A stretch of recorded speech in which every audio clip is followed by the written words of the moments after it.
So if someone is to join us, that is the kind of expectation that we set for them and that we have of ourselves to grow that creator up to $100,000 per month. However, if a creator is going to do it themselves, if after 3 months they're at about $10,000 per month, I would say they're doing pretty well. And if they're at like 25K plus as a solo creator, they have done a very, very good job. And I would 100% commend that because they will have also had to, they're playing a slight disadvantage because we have all the teams already chatting, ready to go. We have our team in Georgia ready to handle the social media profiles and dating apps. So we can kind of just hit the ground running when we sign a new creator. We can start putting everything together. So that's how we're able to put things together so quickly. Yeah, and so another thing actually I will say is just from a psychological point of view, don't be put off by the earnings because I know that kind of as a creator, your emotions can often be tied into to your earnings. The reason I know that is because I have creators telling me this all the time. They start to think maybe they're not good enough or whatever it is. Your earnings is purely down to your marketing. It's all down to your traffic. Like that, I can promise you that. It's really nothing to do with looks. It's literally about your marketing. If you're not earning enough, got a dog somewhere. If you're not earning as much as you would like to, it means that you need to step up your marketing. It's nothing to do with like your personal looks and so on, and that is where you should be putting your main focus. Next up, kind of interesting subject actually.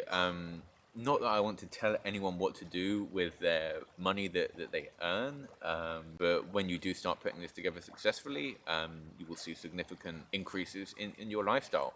Assuming that you're earning like an average income at the moment and you start having an OnlyFans making 30 to 50K per month, this is just some advice that I have from working from creators over the years. Don't go spending all of the money. I think a good target to have is once you surpass like $10,000 per month, you should put a kind of restrictor on yourself of that you save you save 80% of everything that you earn and you spend the rest. You spend the other 20%. So you can buy literally whatever you want, whether it's designer clothes, you want to go on holiday to the Maldives, you want whatever you want to go shopping in London, like whatever it is, spend that 20% and don't feel any guilt about it is like the best way that I've found to do it. And with that other 80%, you should be looking at doing investments. Most people don't want to be doing OnlyFans forever.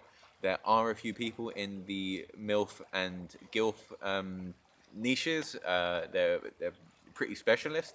But most girls would like to come into OnlyFans and do it for a couple of years, get the money, and then go and move on to like the kind of the next stage of their life. And if you do want to do that, my recommendation for you on how to manage the money is invest most of it, and you can invest in whatever you want. Acquiring property is quite a good one.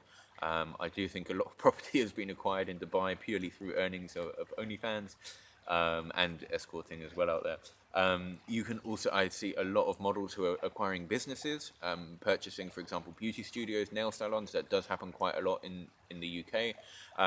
But invest that money into kind of anything, any kind of cash flow producing asset is going to be a good one. I think rental properties is like a pretty safe one. The main point is don't earn all this money